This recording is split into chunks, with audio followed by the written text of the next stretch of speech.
स्तर पर सभी आवश्यकताओं को, जो दवाओं के संबंधित आवश्यकताएं हैं उनको पूरा कर रहे हैं। उससे संबंधित जो जेनेरिक एवं पेटेंट जो विषय था, कैसे हम जेनेरिक के इस्तेमाल को बढ़ावा दें और कैसे ड्रग अब्यूज को रोकें, कैसे ड्रग एडिक्शन को रोकें, ये सारे विषय फार्मेसी काउंसिल ऑफ इंडिया ने कवर किए थे। सभी विषयों पर थोड़ी थोड़ी चर्चा हो चुकी है। अब तक कार्यक्रम इस स्थान पर पहुंचा है, तो बच्चों में से 5 से 10 मिनट का आपको समय है बारी बारी से कि आप अपना प्रश्न वहीं से अपनी जगह पर, हम माइक भिजवा रहे हैं इन सभी विषयों पर। और इस विषय से बाहर फार्मासिस्ट और आपके जो शिक्षण कार्य कर रहे हैं वहां पर जो उनको दिक्कत आ रही है, जी जी।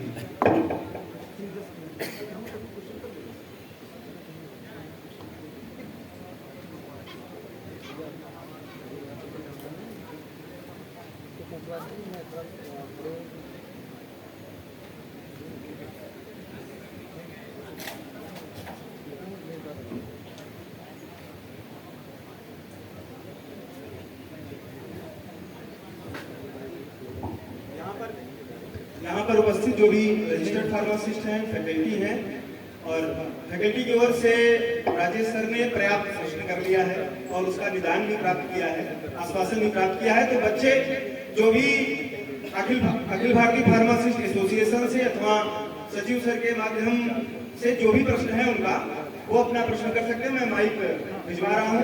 जो भी बच्चा अपना प्रश्न रखना चाहे, जो उसके मन मस्तिष्क में हो, जो बात रखना चाहे वो रख सकता है। कोई साथी का कोई भी प्रश्न हो, जवाब किसी को कुछ पूछना हो या कुछ करना हो, माइक ले बोलाए, पूछिए। वी सर जो एग्जिट एग्जाम के लिए आया हुआ है, इसके बारे में आप बताइए। एग्जाम क्या? Exit exam. अच्छा, एग्जिट एग्जाम के इसके बारे में जानना क्या चाहते हैं, एग्जाम हो या ना हो, आप ये बताओ। ये होना तो चाहिए। ये जो फीस जो 5,990 रुपये रखा गया, सरकारी कॉलेज की फीस के बराबर रखा गया, ये बहुत ज़्यादा फीस है। क्योंकि ये 2023 और 24 वाले बच्चों के लिए कराया जा रहा है, क्या ये सही है? इसका जवाब अभी जो स्थगित किया गया है सर, इसका जवाब देना चाहूंगा। जो आप बता रहे हो 6,000 रुपये फीस है, ये हमें भी लगता है कि 6,000 फीस नहीं होनी चाहिए। जब नीट ये तो आप 1700 रुपये ले रहे हो, MBBS डॉक्टर बनता है उसके लिए आप 1700 रुपये ले रहे हो, फार्मासी के लिए 6,000 रुपये ले रहे हैं। तो संगठन ने इसके लिए पत्र आपके केंद्रीय स्वास्थ्य मंत्री JP नड्डा जी को भी लिखा है और मंटू पटेल जी है PCI के अध्यक्ष, उन्हें भी लिखा है। तो मांग की गई है आप सभी डिप्लोमा साथियों के लिए 100 रुपये की फीस रखी जाए। आपसे धन्यवाद। और कोई स्टूडेंट साथी? माइक होगी। नेक्स्ट जिसका प्रश्न होगा उसके पास आप माइक दे दीजिएगा। कोई भी साथी हो, और अगर कोई बात रह जाती है कार्यक्रम के बाद भी, तो सभी से आप अखिल भारतीय फार्मासिस्ट एसोसिएशन की वेबसाइट है, उस पर सभी के बारे में, अध्यक्ष जी के बारे में, हमारे बारे में सभी की सूचना उस पर है। आप वहां जाके फोन के माध्यम से, मेल के माध्यम से भी बात। आप सबको सर मैं नमस्कार, मैं शमसुद्दीन फार्मासिस्ट रजिस्टर्ड फार्मासिस्ट हूँ। मैं सर आप लोगों से सर एक सवाल पूछता हूँ, मंच में जो बैठे हैं, कि जो फार्मासिस्ट है वो तो मेडिसिन के बारे में जानता है, उसको जॉब मिलनी चाहिए। और दूसरी बात सर BMS यूनानी जो भी है सर, वो भी फार्मासिस्ट बन के अपनी पूरी प्रैक्टिस कर रहे हैं। तो हम आप फार्मासिस्ट कहाँ रखे जाएंगे बताइए सर आप? इसको क्यों सरकार बंद कराती है सर? एलोपैथिक तो हम लोग वही है सर, होम्योपैथिक वाला भी एलोपैथ चलाता है, आयुर्वेद वाला भी एलोपैथ, यूनानी वाला भी एलोपैथ रहता है। तो हम आप क्या गिनती रहेंगे सर हमारी?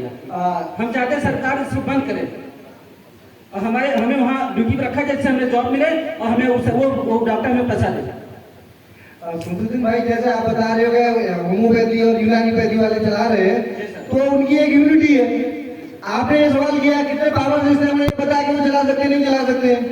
पहले तो हम सब फार्मासिस्ट, हमें ही जानकारी का अभाव है। पहले पूरी जानकारी कीजिए, सब साथी एक साथ मंच पे आए, घंटा हो, आप भी चला सकते हो।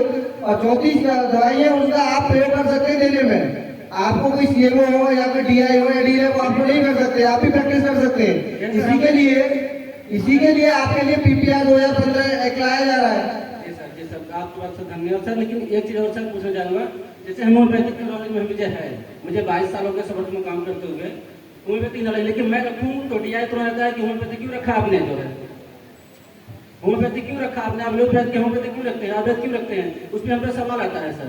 तो क्या उन सब चीज़ों पर सवाल नहीं आ सकता सर, जो डॉक्टर मतलब जो यूनानी वाले हैं वो भी एलोपैथी चला रहे हैं सर, तो जो है सर सरकार को इतना टाइम नहीं है कि आप वो सबके पास जाए, ठीक है, इतने डॉक्टर कम है, तो वो ये सोचते हैं कि अगर आप जैसे 4-5 साथी हो वो अगर बता दे तो हम जिस दिन चाहोगे आपका बंद करवा देंगे, होम्योपैथी रखें। थैंक यू सर, बिल्कुल सर। सबसे पहले आपको बहुत अच्छा क्वेश्चन रहा कि बीएमएस, बीएचएमएस, बीएमएस वाले जो बैठे हैं, जो प्रैक्टिस कर रहे हैं, मैं सभी फार्मासिस्ट, मैंने अपने वक्तव्य में सबसे पहले मैंने यही कहा कि आप लोग पहले फार्मा क्लिनिक खोलना शुरू करिए। आप कितने फार्मासिस्ट साथी हैं हमारे जो फार्मा क्लिनिक चला रहे हैं ना, इनको बीएचएमएस की जरूरत पड़ी क्या, बीएमएस की जरूरत पड़ी क्या? नहीं ना। हम काम कर रहे हैं, अभी कई राज्यों में पीपीआर लागू हो गया है और बहुत ही जल्द उत्तर प्रदेश में भी लागू होने वाला है। आप इसकी चिंता करना बंद कर दीजिए और जो बीएमएस, बीएचएमएस, बीएमएस वालों का जो लाइसेंस लेकर के आप रजिस्ट्रेशन की वो रजिस्ट्रेशन कराते हैं, आपको अंडर पीपीआर 2015 के तहत जो आपका डीआई डीएलए के यहाँ जो लाइसेंस मिलता है, आपको प्राथमिक उपचार करने का जो अधिकार है वो अधिकार आपको मिलेगा। इसी बात की लड़ाई अखिल भारतीय फार्मेसी एसोसिएशन लड़ रहा है और किसी का क्वेश्चन है तो कर सकते हैं। नमस्कार, मैं सचिव सर को और मंच पे बैठे सभी टीचर्स को प्रणाम करता हूँ। मेरा नाम आदित्य कुमार है, D.Pharm सेकेंड ईयर। मेरा एक कंफ्यूजन है, मैं D.Pharm कर रहा हूँ और मैंने इसके स्कोप के बारे में अब्रॉड में सर्च किया था, तो मेरे हिसाब से PCI करिकुलम एक ऐसा एजुकेशन सिस्टम बना हुआ है जिसको करने के बाद, D.Pharm करने के बाद हम किसी भी मरीज को दवा डिस्पेंस कर सकते हैं। मेरे ख्याल से ऐसा होता है। लेकिन जब मैंने इसके अब्रॉड स्कोप सर्च किए तो वहाँ पर मुझे ये पता चला कि इंडिया के बाहर यूरोप जैसी कंट्रीज में D.Pharm की कोई मान्यता नहीं है। इसके पीछे का रीज़न मुझे समझ में नहीं आया। क्या PCI का जो कैरिकुलम है उसमें कुछ चीज़ें कम की गई हैं जो विश्व लेवल पर हमको पूरी तरह से मतलब कहीं भी जाके अपना मेडिकल स्टोर नहीं खोल सकते? ये कंफ्यूजन है, यदि इसको क्लियर करें तो अच्छा होगा। D.Pharm के लिए बोल रहे हैं जी, D.Pharm मतलब D.Pharm अदर कंट्रियों में नहीं जा सकता, नहीं जा सकता। मुझे क्वेश्चन आपका ठीक है, लेकिन क्या होता है कई बार क्वेश्चन रेज करते हैं, कोई चीज़ आती है ना तो उसको एक बार देख लेते हैं, पूरा डीप में नहीं जाते हैं। मुझे थोड़ा बहुत अब्रॉड का एक्सपीरियंस रहा है। जैसे आप इंडिया में फार्मासिस्ट हैं, हमारे यहाँ बोर्ड ऑफ क्लिनिकल एजुकेशन है और फार्मेसी काउंसिल भी किया है, एग्जीक्यूटिव है। सेम उसी तरह से वहाँ की भी एक गवर्निंग बॉडी, हमें कोई भी वहाँ के फार्मासिस्ट बनने के लिए हमें वहाँ के एग्जाम पास करने पड़ेंगे। जैसे कि आपको पता है कि रशिया में, यूक्रेन वगैरह में डॉक्टर्स बन रहे हैं, तो क्या उनको यहाँ एफिलिएशन है? नहीं, उनको पहले एक एंट्रेंस पास करना पड़ेगा जो हमारे बॉडी के अंदर आता है, मेडिकल बॉडी के अंदर। ये उससे पास कर लेंगे तब जाके आपको डॉक्टर्स और प्रैक्टिस करने का वो मिलेगा। सेम उसी पर हर कंट्री का अपना अलग है। मलेशिया का आपका अलग है, ऑस्ट्रेलिया का अपना अलग है, कनाडा का अपना अलग है और आपके USA का अलग है। आप जब वहाँ आपकी पढ़ाई और फार्मेसी काउंसिल ऑफ इंडिया या बोर्ड ऑफ क्लिनिकल एजुकेशन ये है कि उनमें कोई प्रॉब्लम नहीं। प्रॉब्लम सिर्फ ये है वहाँ की बॉडी, आप जो पढ़ रहे हो वो काम का है। मैं तो वहाँ के बच्चों को पढ़ा के और 3 डिफरेंट प्लेसेस को पढ़ा के आया, लेकिन आपको यदि वहाँ काम करना है या आपको रजिस्टर्ड फार्मासिस्ट होना है तो वहाँ की गवर्निंग बॉडी क्या वो आप एग्जाम पास कर लेंगे तब आप रजिस्टर्ड फार्मासिस्ट हो सकते। Thank you sir. और कोई क्वेश्चन किसी के मन में? माइक दे दीजिए। खड़े हो जाओ।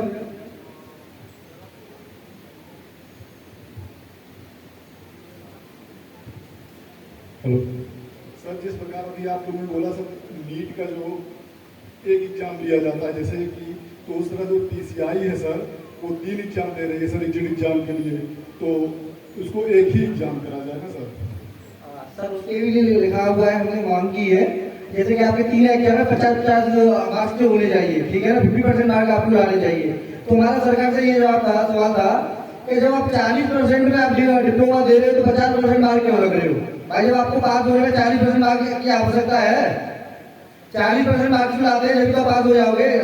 जी सर, तो तुम्हारी सरकार से यही था कि जब 40% आप डिग्री दे रहे हो या डिप्लोमा दे रहे हो तो फिर आप 50% क्यों रख रहे हो? तो इसके लिए मांग हुई है, सरकार ने एक्सेप्ट भी किया है और बहुत जल्दी ये सही होने वाला है। 50% ठीक है सर, लेकिन सर वो 3 एग्जाम करा तो रहे 3 नहीं होंगे सर, एक ही होगा और वो भी 40% फ्री होगा। Okay sir. और किसी का प्रश्न है तो हाँ कह जाइए, जल्दी करिए, थोड़ा सा माइक वहां तक दीजिए तुरंत। पहले से थोड़ा सा खड़े रहिए अगर किसी का प्रश्न है तो, केवल 2 मिनट ही हैं। एक कोई और प्रश्न कर सकता है बस, तो अपना तैयार है पहले से। देखिए प्रश्न कोई भी आपका सहपाठी, कोई भी आपका समर्थ। सर मेरा पूछना है कि अभी जो बच्चे कर रहे हैं काम, उनके लिए एग्जैक्ट एग्जाम बनाया गया है और प्रैक्टिस कर रहे हैं, उनमें बहुत से धनाढ़ लोग हैं जो छोटे छोटे फार्मासिस्टों, गरीब बच्चों का लाइसेंस लेके अपना फार्मेसी खोल रहे हैं, जिससे जो बच्चे इतनी मेहनत से पढ़ के पास किए, एग्जैक्ट एग्जाम पास किए, उनको मौका नहीं मिल पाता है फार्मेसी खोलने का या प्रैक्टिस करने का। तो सर ये किराएदारी पे कुछ लगाव है या नहीं? इसी तरह मैं अपने जब मैं स्पीच दे रहा था, मैंने सबसे पहले यही बोला था कि आपको रेंटिंग नहीं करनी है। अखिल भारतीय फार्मासिस्ट एसोसिएशन सबसे पहले कहता है हमारे दिए हुए लाइसेंस से दूसरा आदमी कितना पैसे कमाता है, आप क्यों नहीं मेहनत करते? हम लोग उसको ये प्रमोट करते हैं कि आप ऐसा काम कोई ना करें कि जो दूसरे से जो है लाभ वो कमाए और हम वहीं को वहीं रह जाए। तो इसको रेंटिंग को ये हमारे सेल्फ के अंदर आना चाहिए ना कि मैं रेंटिंग नहीं सर कंट्रोल की बात कर रहे हैं, कंट्रोल तो आप करेंगे ना सर? अरे सर आपका लाइसेंस आप कंट्रोल करेंगे कि हम करेंगे? हम तो आपको क्यों समझा सकते हैं? सर गरीब आदमी जो बेरोजगार है, उसके पास कुछ रोजगार है ही नहीं है, तो वो सोचेगा कि 50-60 हजार रुपए देके खर्चा चल जाए उसका। उसी के लिए एसोसिएशन ने किया है कि आप अपना लाइसेंस खुद बनवाइए और हम लोग सहयोग कर रहे हैं। इवन जो बड़े मंडल के जो अधिकारी पदाधिकारी लोग हैं उनकी सहयोग भी करते हैं कि आप लाइसेंस देने के बाद की अपना मेडिकल स्टोर खोलिए। सर प्रोप्राइटरशिप बंद करने के लिए मैं पूछ रहा था, हो सकता है क्या? हाँ सर, इस बात की बात हुई है, अपने रेखा चौहान जी है, उनसे बात हुई थी, मैं गया था, प्रशांत भी गए थे। तो इस बात के लिए हुआ है कि जहाँ आप प्रोप्राइटरशिप की कह रहे हो, हमने तो ये भी मांग किया है जहाँ भी होलसेल का फार्मासिस्ट है, होलसेल भी खोल रखे हैं, वहाँ भी फार्मासिस्ट की योग्यता होनी चाहिए। तो आपका प्रोप्राइटरशिप खत्म होने वाला है। जो फार्मासिस्ट होगा वही आपका मेडिकल खोलेगा। जो टेक्निकल पर्सन है वही प्रोप्राइटरशिप होना चाहिए, बस वही प्रोप्राइटर। जो टेक्निकल पर्सन है वही मैं आपको बता रहा हूँ। इसके लिए सर हमको जिम्मेदार नहीं रहना चाहिए, ये हम इसके लिए हम जिम्मेदार नहीं है, बेरोजगार तो हम है ही। हम ये चाहते हैं कि सरकार कुछ करे। आपका नाम क्या है? रंजीत यादव सर। रंजीत जी, आपका क्वेश्चन बहुत बढ़िया है। आपने एक बात कही, शायद सब लोगों ने सुना। शुक्ला जी ने ये कहा कि एक फार्मेसी साथी हमारा जब वो डिग्री ले लेता है तो उसके पास वो रेंटिंग करने का काम करता है। हमने रेंटिंग के लिए सबसे पहले हमारे सचिव जी ने सबसे पहले कहा कि फार्मेसी रेंटिंग करना बंद कर दे।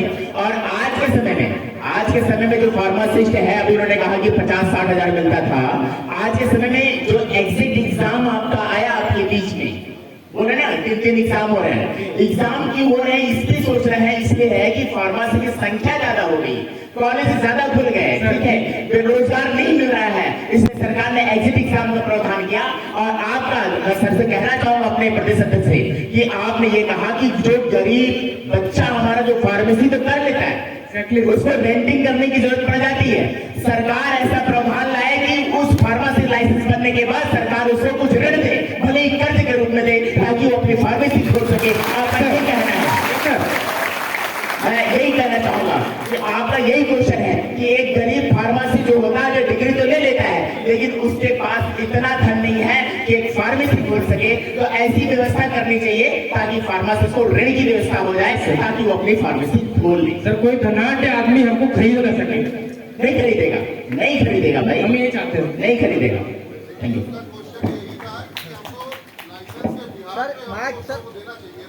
सर माइक नहीं, मैं समझ गया कि इन्होंने वही पूछा कि भाई एक फार्मेसी, आप अपनी बात आप अपने स्तर से कह रहे हैं, उसका जो स्तर था उसने उसी स्तर से बात कही है। उसका मोटो यही था कि अगर हमने डिग्री हासिल की है और मैं उस मतलब सक्षम नहीं हूँ, तो कम से कम गवर्नमेंट को, आप लोगों के माध्यम से गवर्नमेंट को उसका बिहार में कुछ बिजनेस लोन या कुछ ऐसा कोई ऋण देना चाहिए उसको। नहीं, क्वेश्चन यही निश्चित हम सहमत हैं इस बात से। बस यही बात। सर इसमें 2 लाख रुपए तक गवर्नमेंट ऋण देती है। अगर आप मेडिकल खोलना चाहते हैं तो 2 लाख रुपए गवर्नमेंट ऋण देती है। तो इस बात की चर्चा यहाँ पे होनी हम लोग जो है हाई कोर्ट तक गए, डॉक्टर एडवोकेट बीबी सिंह क्या तब यहाँ पे हड़ताल चल रही, 55 फार्मासिस्ट साथी हमारे जो है उसे बाहर कर दिए गए। उसमें अंदर कौन लिया गया, 70 साल से ये फार्मासिस्ट को ले रहे थे, लेकिन उसमें फिर जो है इन्होंने बायोटेक्नोलॉजी, एमएससी केमिस्ट्री और एग्रीकल्चर और एमबीबीएस, एग्रीकल्चर और एमबीबीएस इन सबको अलग से जोड़ा गया और फार्मासिस्ट को बाहर कर दिया गया। आज तक वो नहीं पता किस बिहाफ पे बाहर किया गया, ये एसोसिएशन को बात पूछनी चाहिए। और 55 जो है लोग जो है नहीं दे पाए इंटरव्यू, और ये केस अगर जो है डॉक्टर ये बीबी सिंह के अंडर में था, देश दर्शन पांडे जी जो है हमारी तरफ से उन्होंने वादी बने।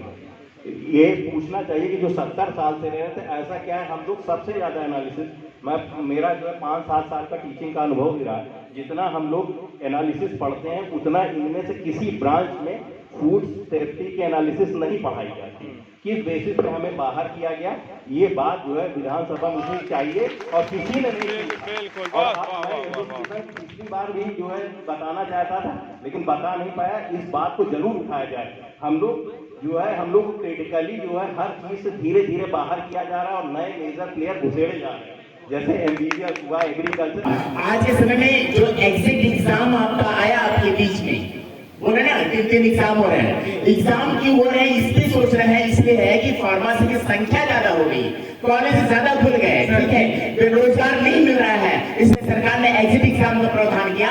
और आपका मैं सर से कहना चाहूंगा अपने प्रदेश अध्यक्ष से कि आपने ये कहा कि जो गरीब बच्चा हमारा जो फार्मेसी तो कर लेता है उसको रेंटिंग करने की जरूरत पड़ जाती है, सरकार ऐसा प्रावधान लाए कि उस फार्मेसी लाइसेंस बनने के बाद सरकार उसको कुछ ऋण दे, भले ही कर्ज के रूप में दे, ताकि वो अपनी फार्मेसी खोल सके। आपका यही कहना है, मैं यही कहना चाहूंगा कि आपका यही क्वेश्चन है कि एक गरीब फार्मेसी जो होता है जो डिग्री तो ले लेता है लेकिन उसके पास इतना धन नहीं है कि एक फार्मेसी खोल सके, तो ऐसी व्यवस्था करनी चाहिए ताकि फार्मासिस्ट को ऋण की व्यवस्था हो जाए ताकि वो अपनी फार्मेसी खोल ले। सर कोई धनाढ़ आदमी हमको खरीद ना सके, नहीं खरीदेगा, नहीं खरीदेगा भाई, हम ये चाहते हैं, नहीं खरीदेगा। Thank you.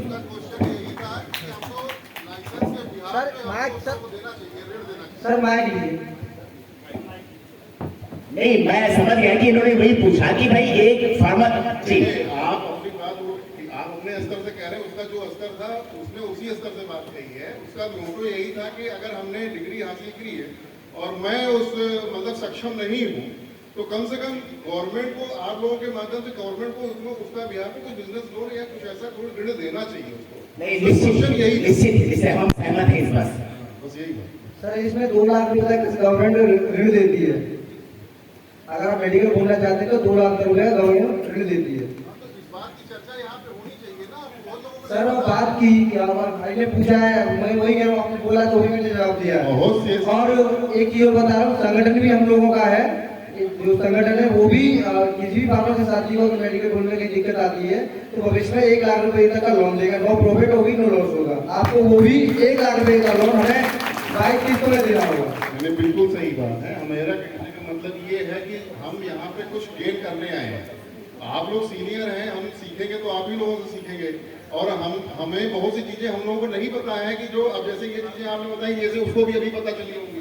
तो ये कहने का मतलब है आप अगर कुछ हमें बताएंगे मंच के माध्यम से तो हमारे लिए सर वही आपने इसीलिए बोला गया, कोई किसी भी साथी या कोई भी पर्सन को पूछ सकता है, कहीं भी कोई भी मैटर कोई डाउट है वो पूछ सकता है।